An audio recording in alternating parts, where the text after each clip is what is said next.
आपल्या सर्वांचं पुनश्च एकदा माझ्या यूट्यूब चॅनल हार्दिक स्वागत. सरकारी कर्मचारी पेन्शनधारकांसाठी सध्याच्या घडीची सर्वात मोठी महत्त्वाची बातमी आता समोर आलेली आहे. सरकारी कर्मचाऱ्यांना आता वेध लागले आहेत ते 8व्या वेतन आयोगाचे. 8वा वेतन आयोग कधी लागेल या संदर्भातले बरेच प्रश्न, बऱ्याच कमेंट आमच्या यूट्यूब चॅनलला प्राप्त होत होत्या. तसेच काल सुरू असलेल्या हिवाळी अधिवेशनाच्या अनुषंगानं राज्यसभेमध्ये 8वा वेतन आयोग कधी लागेल या संदर्भातलं लेखी उत्तर काल देण्यात आलेलं आहे आणि त्याच संदर्भातली संपूर्ण अपडेट देणारा आजचा हा अत्यंत महत्त्वाचा व्हिडिओ आहे. काय संपूर्ण अपडेट आहे, 8वा वेतन आयोगाच्या संदर्भातल्या काय महत्त्वाच्या हालचाली आहेत, काय महत्त्वाचं स्टेटमेंट केंद्र शासनाचं आहे आणि त्याच अनुषंगानं संपूर्ण माहिती देणारा आजचा हा व्हिडिओ आहे. काय संपूर्ण व्हिडिओ आहे त्यासाठी विनंती एकच की व्हिडिओ हा शेवटपर्यंत पाहावा. तसंच याआधी जर आपण आमचं यूट्यूब चॅनल सबस्क्राईब केलं नसेल तर निश्चितच चॅनलला सबस्क्राईब करा. समोरील बेल आयकॉनला सुद्धा क्लिक करा म्हणजे नवीन व्हिडिओचे नोटिफिकेशन आपणास नियमित मिळत राहतील.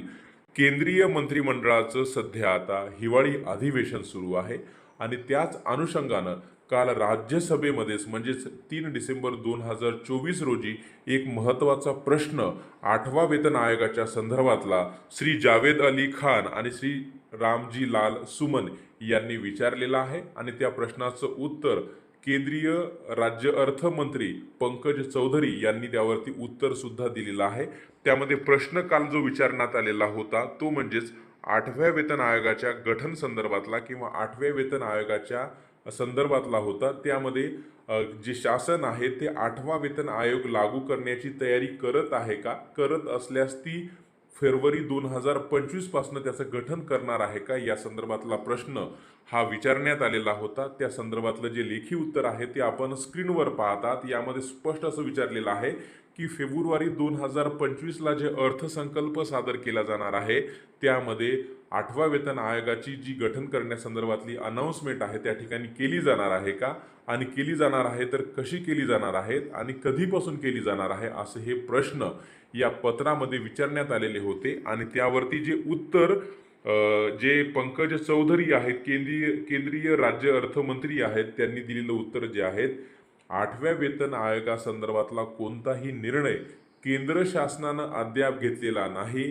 त्यावरती कोणतीही चर्चा केंद्र शासनाकडनं अद्याप झालेली नाही आणि येत्या काळामध्ये 8वा वेतन आयोग गठीत केला जाणार आहे का, तर त्या संदर्भातला अद्याप कोणताही विचार केंद्र शासनाकडनं करण्यात आलेला नाही. परंतु निश्चितच आम्ही आपणास या व्हिडिओच्या अनुषंगानं हे सांगू इच्छितो की 2014 साली 7वा वेतन आयोग गठन करण्यात आलेला होता. त्याची जी अंमलबजावणी आहे केंद्रीय कर्मचाऱ्यांसाठी 2016 पासून करण्यात आलेली होती. त्यामुळे निश्चितच 2014 पासून जी महागाई वाढलेली आहे त्या अनुषंगानं सरकारी कर्मचाऱ्यांच्या वेतनामध्ये जे वेळोवेळी बदल होणं अपेक्षित असतं ते बदल निश्चितच कोणत्या ना कोणत्या फॉर्म्युल्याच्या अनुषंगानं होणं अपेक्षित आहे. त्यामुळे 8वा वेतन आयोगाच्या लागू संदर्भात किंवा 8वा वेतन आयोग गठीत करण्यासंदर्भात अद्याप जरी कोणता निर्णय केंद्र शासनाकडनं जरी झालेला नसेल याचा अर्थ 8वा वेतन आयोग लागू होणार नाही असा होत नाही. 2016 ते 2026 या कालावधीमध्ये जी महागाई वाढलेली आहे त्या महागाईच्या अनुषंगानं कोणता ना कोणता फॉर्म्युला वापरून केंद्र सरकारी कर्मचारी असतील किंवा राज्य सरकारी कर्मचारी असतील यांच्या पे स्ट्रक्चरमध्ये बदल होणं अपेक्षित आहे. मग ते 8वा वेतन आयोगाच्या अनुषंगानं होईल किंवा अन्य कोणता फॉर्म्युला वापरून होईल, परंतु निश्चितच 2026 पूर्वी त्या संदर्भातली समिती गठीत होणं अपेक्षित आहे आणि तशी समिती निश्चितच गठीत सुद्धा होणार आहे.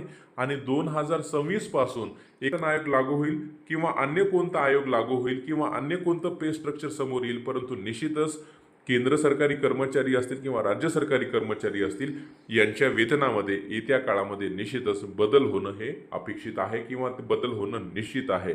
या संदर्भातली पुढील अपडेट निश्चितच आम्ही आमच्या चॅनलच्या माध्यमातून आपणास देऊ. तोपर्यंत रोज नवीन असेच महत्त्वपूर्ण निर्णय बातम्यांसाठी चॅनलला सबस्क्राईब करा. धन्यवाद.